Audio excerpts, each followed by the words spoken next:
नमस्कार दोस्तों। आज हम पढ़ते हैं भारतीय इतिहास का नया टॉपिक। इसका नाम है प्राचीन भारत के विविध पहलू, the various aspect of ancient India. इससे पहले अपने वीडियो सीरीज चल रही थी, उसमें था राष्ट्रीय आंदोलन। तो राष्ट्रीय आंदोलन के दो वीडियो आ चुके हैं, वो भी लगातार आते रहेंगे। और अपना नया टॉपिक स्टार्ट कर लेते हैं, जिसका नाम है प्राचीन भारत के विविध पहलू। प्राचीन भारत के विविध पहलू। इन प्राचीन भारत के विविध पहलू में अपने पहले देखते हैं भारत का नामकरण, यानी भारत का नाम भारत कैसे बना, भारत का नामकरण। ठीक है, देखो भारत के अपन मोस्टली 4 नाम जानते हैं: भारत, आर्यावर्त, हिंदुस्तान और इंडिया। भारत, आर्यावर्त, हिंदुस्तान और इंडिया। कहते हैं कि प्राचीन भारत अपने ऋग्वैदिक काल में एक कबीला था, जन था, जिसका नाम था भरत। उस भरत कबीले के नाम पर भारत का नाम भरत पड़ा। ठीक है, तो प्राचीन जन, जन यानी कबीला। तो ऋग्वैदिक काल में एक जन यानी कबीला था, उस कबीले का नाम था भरत, और भरत कबीले के नाम पर भारत का नाम भारत पड़ गया। ठीक है, फिर देखो इस प्राचीन भारत के लिए अपने इस भारतीय भूभाग यानी उपमहाद्वीप के लिए प्राचीन समय में भारतवर्ष शब्द भी प्रयोग होता था। ठीक है, तो कहते हैं भारतीय उपमहाद्वीप में उसमें जो वर्तमान के 4 देश हैं वो शामिल थे, जैसे नेपाल, भूटान, पाकिस्तान, बांग्लादेश और भारत तो था ही। ठीक है, यानी वर्तमान के जो 4 देश हैं उनको अपन बोलते हैं भारतीय उपमहाद्वीप। और इस भारतीय उपमहाद्वीप के लिए प्राचीन समय में जो शब्द काम में लिया जाता था उसका नाम था भारतवर्ष। ठीक है, तो देखो इधर भारत का नाम भारत क्यों पड़ा, ये देखो ऋग्वैदिक काल में एक जन यानी कबीला है जिसका नाम है भरत, जो प्रमुख कबीला है उसके नाम पर क्या पड़ा, भारत नाम पड़ा। फिर देखो आर्यावर्त, भारत का नाम आर्यावर्त कैसे पड़ा। कहते हैं भारत के जो मूल निवासी यानी भारत में जो मूल निवासी थे उनका नाम था आर्य, तो आर्य के नाम पर भारत का नाम क्या पड़ गया, आर्यावर्त पड़ गया। ठीक है, तो आर्यों के नाम पर भारत का नाम हो गया आर्यावर्त। ठीक है, फिर देखो हिंदुस्तान,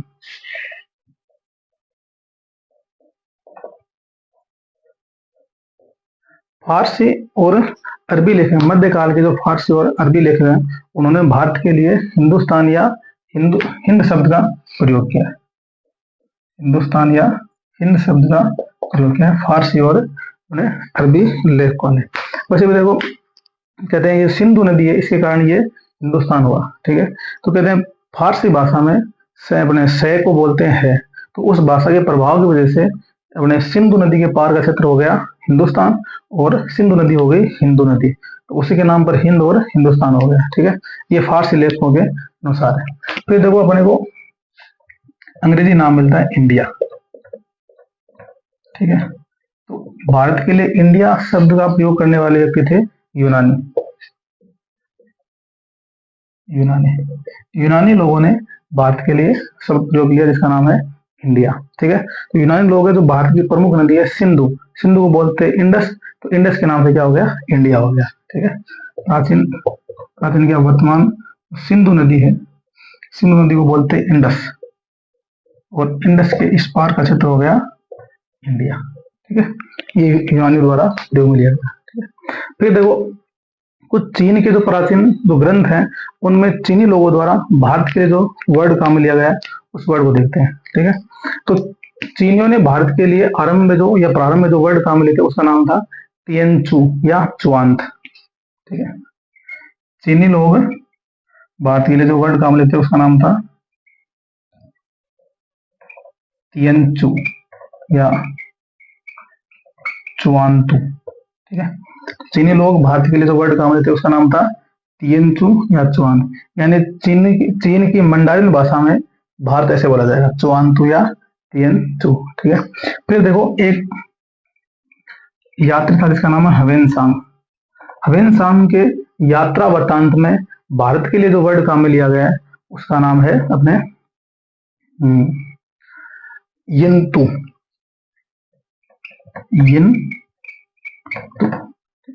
हवेनसांग ने भारत के लिए जो वर्ड काम में लिया उसका नाम है यंतु। यहाँ हवेनसांग के यात्रा वृत्तांत में भारत का जो वर्ड, भारत के लिए जो वर्ड काम में लिया गया उसका नाम है यंतु। और चीन के प्रारंभिक साहित्य में भारत के लिए जो वर्ड मिलता है उसका नाम है तिएनचु या चुआन। ये तो हो गया भारत का नामकरण। ठीक है। फिर देखो कुछ एक आध इतिहासकार हैं, उन्होंने भारत के लिए अलग अलग वर्ड काम में लिए। उनमें एक नाम अपने को मिलता है इत सिंह। इत सिंह ने भारत के लिए नाम वर्ड काम लिया या शब्द काम लिया, जिसका नाम है आर्य देश या ब्रह्म राष्ट्र। एक और देखने का नाम है इत सिंह। इत सिंह ने भारत के लिए काम लिया है आर्य देश, यानी आर्यों का देश या ब्रह्म राष्ट्र। इन्होंने भारत के लिए ये दो वर्ड काम लिए, आर्य देश या ब्रह्म राष्ट्र। फिर देखो ये भारतीय प्रदेश है, इस भारतीय प्रदेश का एक सुनिश्चित उल्लेख, यानी भारतीय प्रदेश कहाँ से लेकर कहाँ तक विस्तारित है, ऐसा उल्लेख अपने को प्रथम बार अपने संस्कृत के महान विद्वान है जिनका नाम है पाणिनि। पाणिनि का ग्रंथ है अष्टाध्यायी। उस अष्टाध्यायी ग्रंथ में अपने को ये जानकारी मिलती है कि कौन सा क्षेत्र है जो भारत कहलाता है। ठीक है। तो पाणिनि का अष्टाध्यायी, पाणिनि के ग्रंथ है अष्टाध्यायी में भारतीय प्रदेश का सुनिश्चित उल्लेख किया गया है। जैसे उत्तर में हिमालय और हिंदू कुश की पहाड़ियों से लेकर जैसे बंगाली खाड़ी और हिंद महासागर का जो क्षेत्र है वो भारत का रहेगा। ठीक है। ये तो हो गया भारत का नामकरण। फिर देखते हैं भारत के नामकरण के बाद प्राचीन काल में भारत के शिक्षा के केंद्र कौन थे ना। टॉपिक का नाम भी है ना, भारत के प्राचीन भारत के विविध पहलू। उन विविध पहलुओं में पहला पहलू है जिसका नाम है प्राचीन काल के शिक्षा केंद्र। ठीक है। ये तो हो गया अपना नामकरण। उसके बाद अगला देखते हैं प्राचीन काल के शिक्षा केंद्र।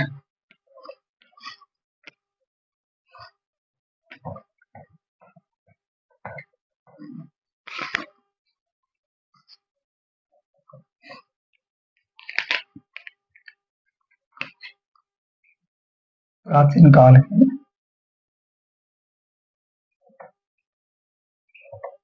शिक्षा के प्रमुख केंद्र। तो प्राचीन काल में भारत में शिक्षा के प्रमुख केंद्र 4 थे, जिनमें तक्षशिला, नालंदा, वल्लभी और विक्रमशिला। कौन से हो गए? तक्षशिला, नालंदा, वल्लभी और विक्रमशिला। ठीक है। इनमें सबसे पहले देखते हैं तक्षशिला। तक्षशिला जो विश्वविद्यालय है वो वर्तमान पाकिस्तान के जो रावलपिंडी जिला है उस रावलपिंडी जिले में स्थित है अपना तक्षशिला विश्वविद्यालय। पहला हो गया तक्षशिला। तक्षशिला वर्तमान पाकिस्तान के रावलपिंडी जिले, पाकिस्तान के रावलपिंडी जिले में स्थित है अपना तक्षशिला विश्वविद्यालय। ठीक है। फिर देखते हैं जो तक्षशिला विश्वविद्यालय है उसमें अध्ययन के प्रमुख विषय कौन से थे। उन प्रमुख विषयों में पहला विषय है जैसे अपने राजनीति। अध्ययन के प्रमुख विषयों में है राजनीति और शस्त्र विद्या। उस समय अध्ययन के दो ही मुख्य विषय थे, राजनीति और शस्त्र विद्या, जो जिनकी शिक्षा अपने को तक उस समय के विद्यार्थियों को तक्षशिला विश्वविद्यालय में मिलते थे। ठीक है। फिर देखते हैं तक्षशिला अपने विद्यालय के प्रमुख विद्यार्थी कौन कौन थे। वह विद्यार्थी जो आगे चलकर इतिहास में जिनको अपन पढ़ते हैं या इतिहास में उनका बड़ा नाम है। ठीक है। उनको अपन देखते हैं जो तक्षशिला विश्वविद्यालय से पढ़े थे। तो प्रमुख विद्यार्थियों में अपने को नाम मिलता है एक कोसल देश के राजा, कोसल के राजा जिनका नाम है प्रसेनजित। कौशल के राजा प्रसेनजीत थे, जो तक्षशिला विश्वविद्यालय में पढ़े थे। ठीक है, एक थे अपने मगध के राजा, मगध के में का नाम था राजवैद्य जीविक। ये राजवैद्य जीविक मगध के थे और इन्होंने भी अध्ययन कहाँ पर किया था? तक्षशिला विश्वविद्यालय में अध्ययन किया था। फिर एक अपने को नाम मिलता है प्रसिद्ध चाणक्य, जिनको अपन विष्णुगुप्त या कौटिल्य के नाम से जानते हैं। ये कहाँ के विद्यार्थी थे?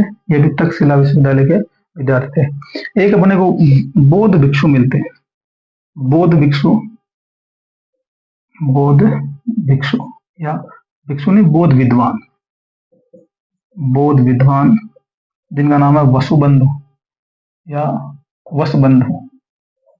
ठीक है, तो बौद्ध विद्वान वसबंधु, ठीक है, ये भी कहाँ के विद्यार्थी थे? अपने तक्षशिला विश्वविद्यालय के विद्यार्थी थे। ठीक है, तो कौन कौन से हो गए?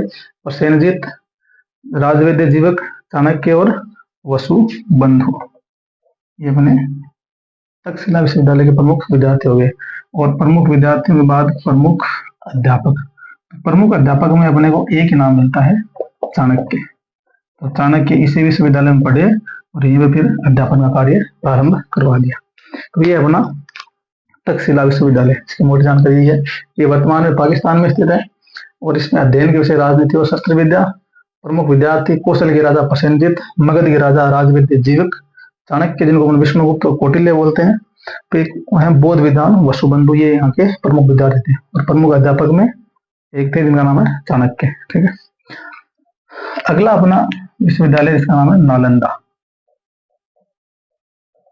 नालंदा विश्वविद्यालय।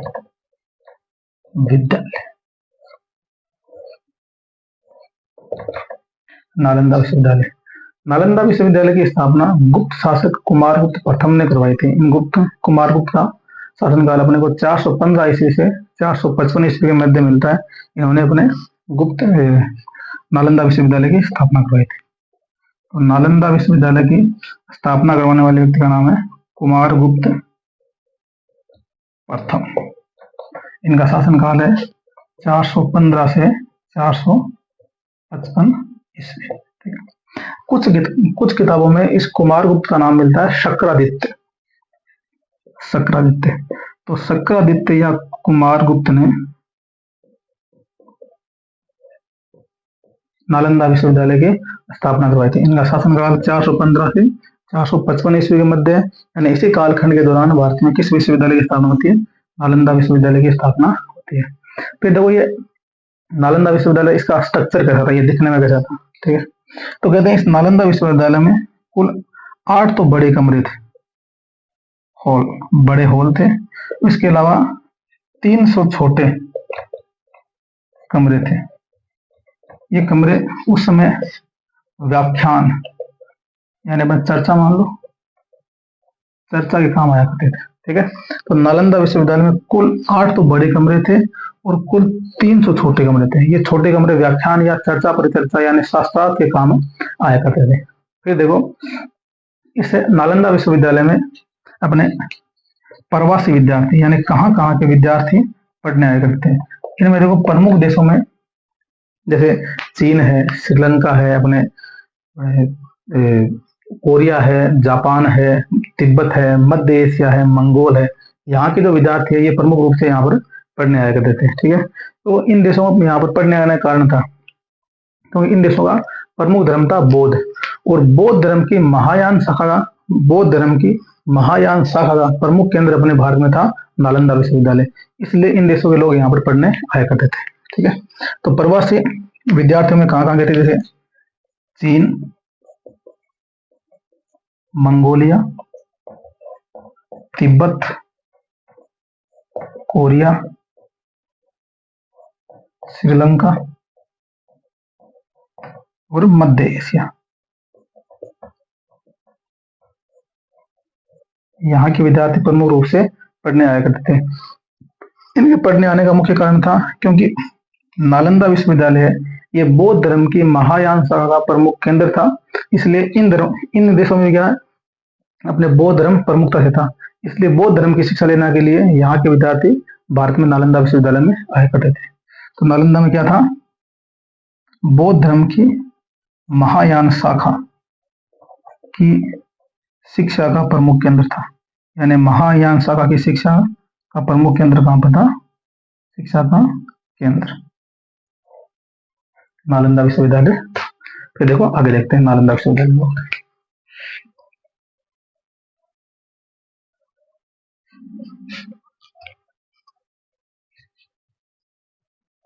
एक बार दोबारा रिपीट कर लेते हैं। नालंदा विश्वविद्यालय, इसकी स्थापना कुमारगुप्त प्रथम ने 415 से 55 ईस्वी के मध्य करवाई।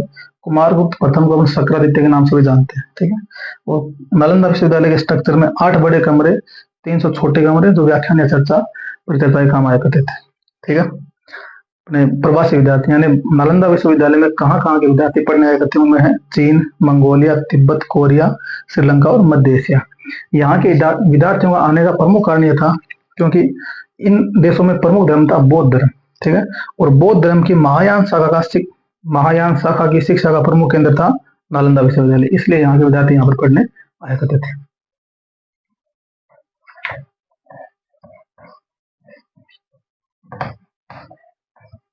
फिर देखो आगे कहते हैं उस समय नालंदा विश्वविद्यालय में कुल 10,000 विद्यार्थी पढ़ने आया करते थे और इन 10,000 विद्यार्थियों के लिए उस समय 2,000 शिक्षकों की व्यवस्था थी। तो कुल 10,000 विद्यार्थी अध्ययन के लिए आया करते थे और इनके अध्यापन के लिए उस समय 2,000 गुरुजी की व्यवस्था थी। यानी गुरुजी थे 2,000 और चेला 10,000, ठीक है। 10,000 विद्यार्थियों के लिए 2,000 गुरुओं की व्यवस्था थी। फिर देखो यहाँ पर एक चीनी यात्री जिसका नाम है हवेन सांग भी यहाँ पर अध्ययन के लिए आया था, ठीक है। इस हवेन सांग अपने यात्रा वृत्तांत में लिखता है कि मैंने अपने नालंदा विश्वविद्यालय में 18 महीने तक अध्ययन किया, 18 माह तक अध्ययन करता है। और इसने उल्लेख किया है कि इसके यात्रा वृत्तांत में उल्लेख मिलता है कि जब ये यहाँ पर अध्ययन कर रहा था उस समय नालंदा विश्वविद्यालय का जो कुलपति था उसका नाम था शालिभद्र, ठीक है। तो हवेन-सांग के समय नालंदा का कुलपति का नाम था शालिभद्र नालंदा विश्वविद्यालय का कुलपति था, ठीक है। किसके समय, तो हवेन-सांग भारत में आया था और हवेन-सांग ने यहाँ पर 18 माह तक अध्ययन किया था, ठीक है। फिर देखो एक विद्यार्थी और थे यहाँ के जिनका नाम है इत्सिंग। कहते हैं इत्सिंग ने उस समय यहाँ पर रहकर नालंदा विश्वविद्यालय में रहकर 400 संस्कृत ग्रंथों की प्रतिलिपियां तैयार की थी, ठीक है। कितने ग्रंथों की, 400। तो इत्सिंग ने 400 संस्कृत ग्रंथों की प्रतिलिपियां यानी उनको ट्रांसलेट किया था, ठीक है। इत्सिंग ने 400 संस्कृत ग्रंथों की प्रतिलिपियां तैयार की थी।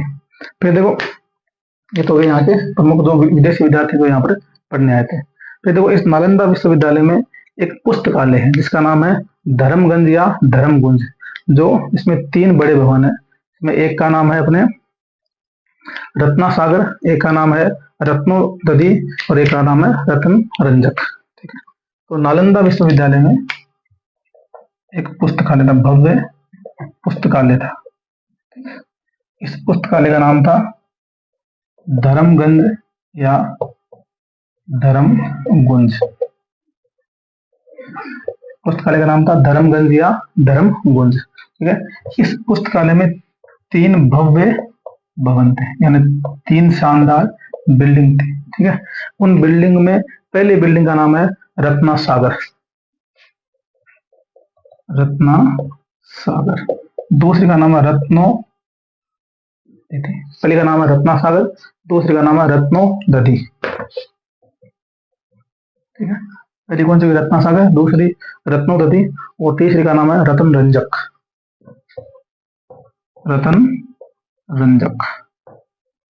ठीक है। पहली बिल्डिंग रत्नासागर, दूसरी रत्नावती और तीसरी रतन रंजक। ये नालंदा विश्वविद्यालय के पुस्तकालय की प्रमुख 3 इमारतें थी। फिर देखो यहाँ पर नालंदा विश्वविद्यालय में अध्ययन के विषय कौन से थे, यानी नालंदा विश्वविद्यालय में अध्यापन का कार्य किस किस क्षेत्र में करवाया जाता था वो देखते हैं। तो अध्ययन के विषय, नालंदा विश्वविद्यालय में अध्ययन के विषय, इनमें पहला है चिकित्सा शास्त्र, चिकित्सा शास्त्र। उसके अलावा अपने को मिलता है आयुर्वेद,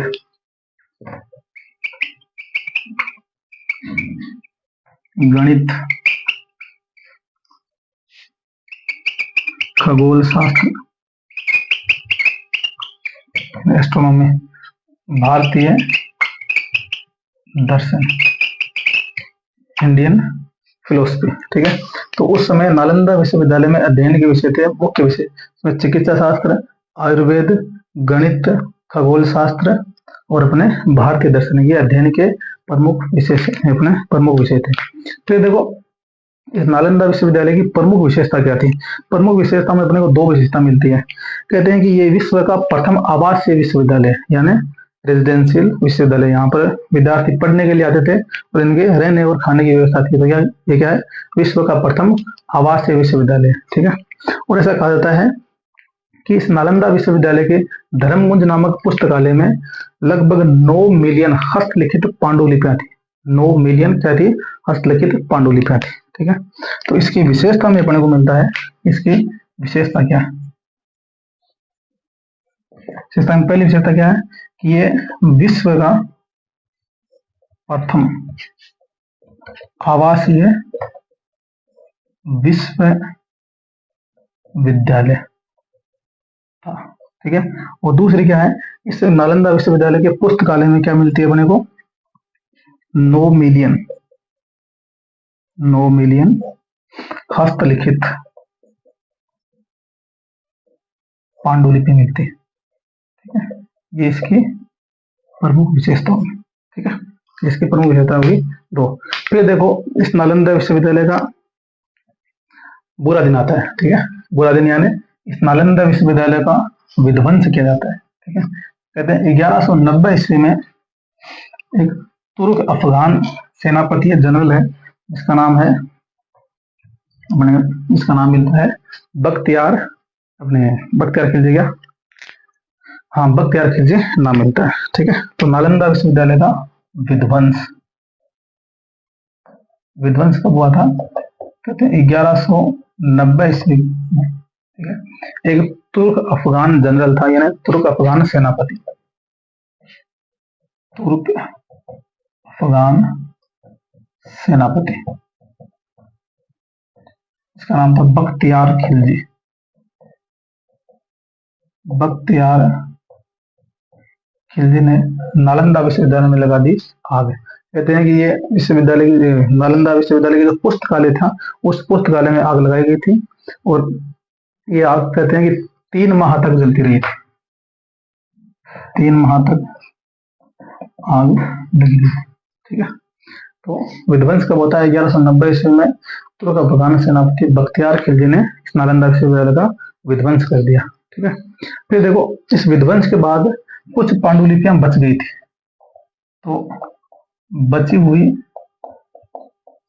पांडुलिपियां वर्तमान में अपने को कहाँ मिलती है देखने को, वो देखते हैं। ठीक है, तो कहते हैं लॉस एंजल्स में एक अपने काउंटी म्यूजियम है, उस काउंटी म्यूजियम में ये रखी गई है। ठीक है, लॉस एंजल्स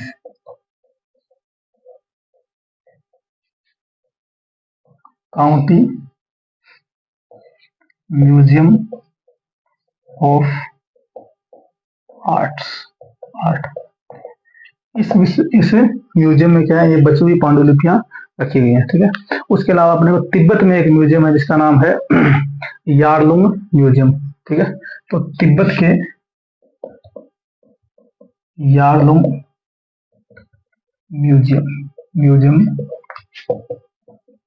में भी ये पांडुलिपियां रखी गई। ठीक है, तो इस यहाँ पर जो बची हुई पांडुलिपियां वर्तमान में अपने को देखने को मिलती है Los Angeles county museum of arts ये अमेरिका में है, और यार्लुंग म्यूजियम ये तिब्बत में है। अपने को यहाँ पर ये देखने को मिलती है। ठीक है, तो ये हो गया अपने नालंदा विश्वविद्यालय की बात।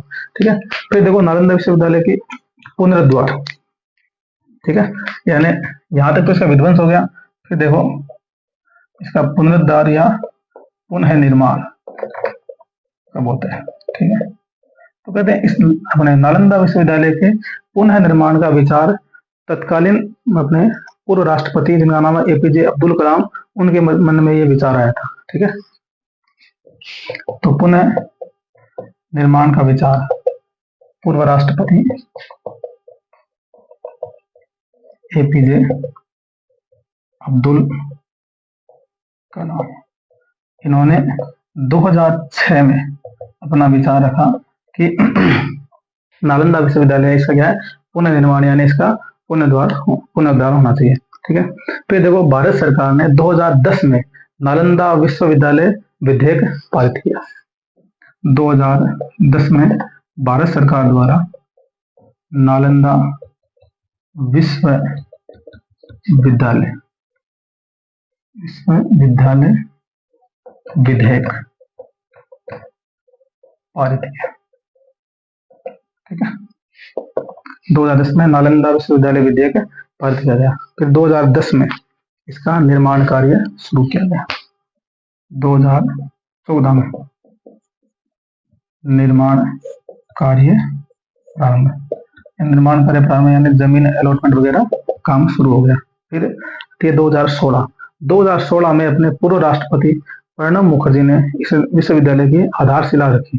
ठीक है, ये आधारशिला कहाँ पर रखी, अपने वर्तमान बिहार के अपने नालंदा जिले के राजगीर क्षेत्र में गांव है अपने पिलखी गांव में इसकी नींव रखी आधारशिला। 2017 में पूर्व राष्ट्रपति प्रणब मुखर्जी द्वारा बिहार का जिला है नालंदा, क्षेत्र है राजगीर, और यहाँ का गांव है पिलखी गांव में नालंदा विश्वविद्यालय की आधारशिला रखी। ठीक है, 2016 में प्रणब मुखर्जी ने क्या रखी, नालंदा विश्वविद्यालय की आधारशिला रखी। ठीक है, और इसी वर्ष नालंदा विश्वविद्यालय को संयुक्त राष्ट्र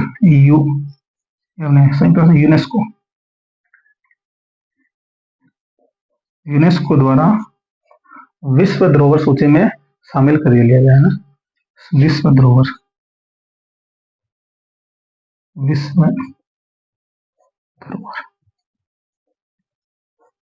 सूची में शामिल कर लिया। 2016 में अपने नालंदा विश्वविद्यालय को विश्व धरोहर सूची में शामिल कर लिया गया। ठीक है, फिर देखो 2017 में यहाँ पर निर्माण कार्य प्रारंभ हो गया, यानी उद्घाटन के बाद जो मेन बिल्डिंग है उसका निर्माण कार्य प्रारंभ हो गया। ठीक है, फिर देखो फिर होता है इसका उद्घाटन। 19 जून 2024 वर्तमान भारत के प्रधानमंत्री नरेंद्र मोदी द्वारा बिहार के नालंदा जिले के राजगीर क्षेत्र के पिलखी गांव में इस विश्वविद्यालय का उद्घाटन किया जाता है। ठीक है, तो उद्घाटन हो गया 19 जून 2024 अपने प्रधानमंत्री नरेंद्र मोदी द्वारा। वर्तमान में इस विश्वविद्यालय का क्षेत्रफल है 100 एकड़। क्षेत्रफल है 100। ठीक है, ये हो गया अपना नालंदा विश्वविद्यालय। अगले वीडियो में अपन पढ़ेंगे वल्लभी और विक्रमशिला विश्वविद्यालय। तब तक के लिए जय हिंद।